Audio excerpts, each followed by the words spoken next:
was working in Dr. Abasabra's lab this summer, and I was working on a couple different things, but for this project, I was attempting to create and implement tools to image mRNA in the live cells.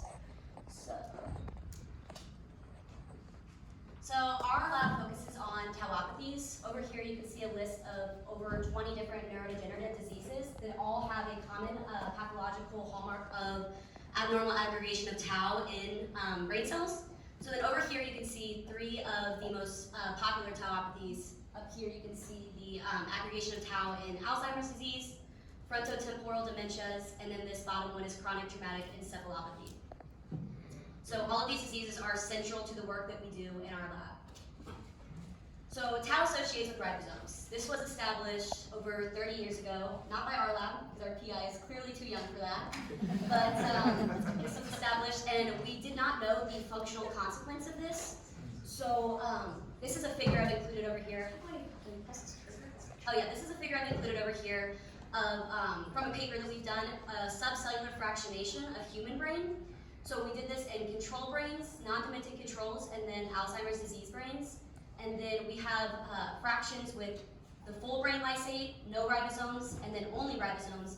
And then obviously you can see here the most dramatic difference is in the only ribosomes fraction, where there is no evidence of tau accumulation in the control brains, but there is in these Alzheimer's disease brains. So we know that tau associates with ribosomes and RNA. We know that tau associates with ribosomes, but we also know that tau associates with RNA. So here is some information on a technique that we did called CLIP, where essentially we cross-link tau with RNA, and then we use immunoprecipitation to purify the tau, and then we use RNA sequencing, and we find that the majority of RNAs that bind to tau are non-coding sequences, and the association of RNA with tau and Alzheimer's disease corresponds to about a quarter of them binding to tau, further supporting that tau not only associates with ribosomes and RNA, but this is a more robust association in Alzheimer's disease brains. So why do we care about RNA? RNA is involved in virtually every pathway that regulates cellular homeostasis, and the misregulation or disruption in any of these processes can lead to diseases such as cancer, diabetes, neurodegenerative diseases. The list is extensive. So about 1/3 of all heritable disease can be attributed to just an error in splicing. And as you can see here, there's many different processes that can be disrupted to lead to disease besides just splicing. So we know why RNA is important, but why do we want to live single cell image these mRNA? There's many different ways to study mRNA. There's northern plots, microarrays, RNA sequencing, but these are all a bulk analysis way to study this. So they don't offer the spatial and temporal variation that you're going to see with these single cells. Over here we can see an image of fluorescent in situ hybridization, or FISH. This allows you to visualize the single mRNA and study them, but it's limited information about the events controlling mRNA metabolism because it's in fixed cells. So then over here I have an image of the full mRNA life cycle, and MS2 system allows us to successfully trace this entire life cycle from the transcription to the nuclear export to the translation to the mRNA decay. So what is the MS2 MCP system? So this system is what pioneered single cell imaging mRNA, and it consists of 2 different components, as you can see here. The first component is the MS2 sequence, which is a bacteriophage-derived aptamer, essentially a single strand of RNA that we integrate into this 3' untranslated region of the mRNA as an array of 24 repeats that form 24 stem loops. So here are the stem loops here, and this binds with a high affinity to the second component of our system, this MS2 capsid protein, as a dimer. So you can see the 2 bind onto this stem loop here, and then this capsid protein, this co-protein, fuses to the fluorescent protein, and in this example we're using GFP here to model that. And then when these 2 components work together, you are able to visualize 48 fluorescent proteins labeling the mRNA so you can live cell trap them. So we are utilizing an optimized version of this system, the MS2 V7. The system before this was the MS2 V5, but they encountered an obstacle with this system where basically the linker here, in between the stem loops, was only 30 nucleotides long, and it was too short, impairing the accessibility of the mRNA decay enzyme to access this MS2 array, and this led to a slower degradation rate, and in turn eventually caused these fluorescent fragments to be formed inside of the cell, and this impaired the ability to study this system.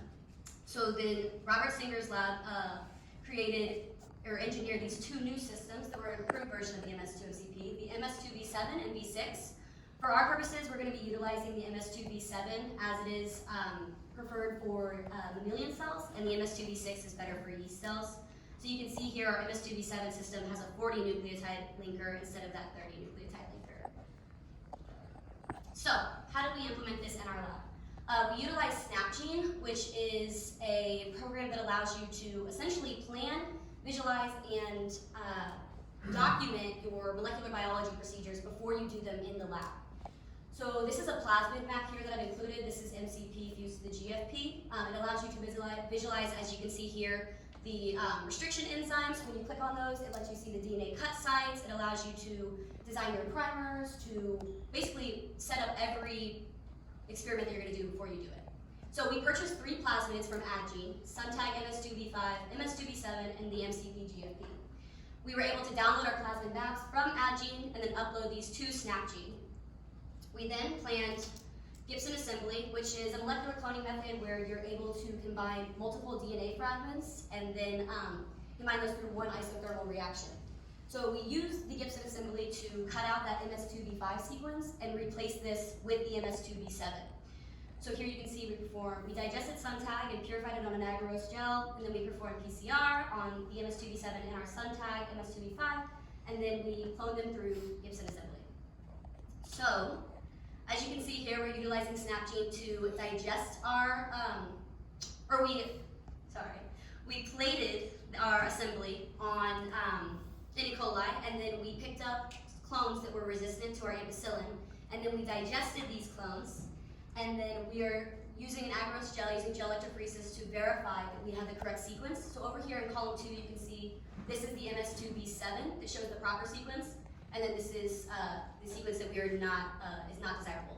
So then here you can see we did this, and we did achieve several successful clones, and then we sent those off for sequencing, and then we took our plasmids and amplified them through MIDI prep in order to prepare to transfect. So then here we utilize the lipofectamine 3000 transfection reagent, and we use this protocol to transfect our cells. We were co-transfecting with our MS2 V7 plasmid and our MCP fused to our GFP. And then we were utilizing the Nikon Air and P, it's a 2-photon microscope that's actually in this building, to visualize our mRNA. So then here you can see are the results that we just got 2 days ago, very last minute, but so we do have, you can see here is the control. This is just the GFP over here. It's a 1x image and these are 2x, but you can see that this is just GFP and you're not able to visualize any puncta in this image, but then over here you have various puncta, as you can see, and then here you can see this is the nucleus. It's got a little bit more GFP signal than over here, but you can still see the distinct puncta in both versions that is suggesting the putative mRNA. So then, now that we've created this system and we've established this technique in our lab, there are various different things that we can do with it to study tauopathies and to study the tau ribosome and tau mRNA interaction. So here's one way that we can develop this system. So the MS2, as I discussed today, is this stem loop system that has a coat protein that specifically binds to it. Well, there's another system, it's called the PP7, and it only recognizes its coat protein. It does not recognize MCP, and then MS2 does not recognize this coat protein. So you can use these to tag different fluorescent protein colors. So then over here you can see this is an untranslated mRNA, and they've inserted a green fluorescent protein with the stem loop into the coding region of the untranslated mRNA, and then they put in a different one into the 3' untranslated region of the mRNA where no ribosomes exist. And then down here, when it's being translated, this is the ribosome you can see here, it comes and it makes the protein, and it actually melts the stem loops, and that knocks off your coat protein, and then it changes your signal to just have this red showing.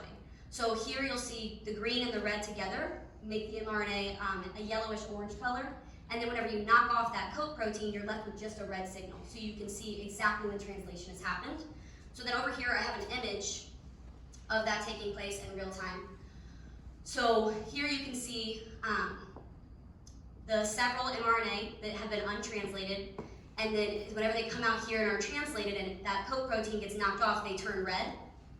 And then as you can see here, there are a couple that are still yellow because they've not been translated yet, and that's because they've just been exported out here and are getting ready to be translated and have that green coat protein knocked off of them to turn them red. So ways that we can utilize these systems to study the tau ribosome and tau RNA interaction is potentially transfecting with tau into the cell model, and then visualizing a system without tau transfection and with tau transfection just to visualize the differences. But there are various different ways that we can utilize these systems to study a tauopathy model in our lab. And then I just want to say, before I take questions, thank you so much to my lab.